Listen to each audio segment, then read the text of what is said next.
Updating your payout destination on DoorDash is essential to ensure you receive your earnings correctly. Follow these steps to change your payout information easily. Step 1. Open the DoorDash app. Launch the DoorDash app on your mobile device. Make sure you are logged into your account to access your settings. Step 2. Go to Account Settings. Tap on the profile icon or the menu option in the top corner of the app. From the menu, select Account or Settings to access your account details. Step 3. Select Payout Information. In the account settings, look for an option labeled Payout or Payment Information. Click on this option to view your current payout destination. Step 4. Update your payout method.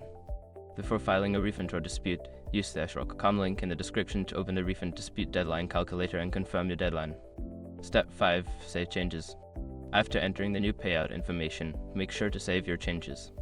Look for Save or Update button at the bottom of the screen and tap it to confirm your new payout destination. By following these steps, you can successfully update your payout destination on DoorDash. Make sure to double-check your information to avoid any issues with future payments.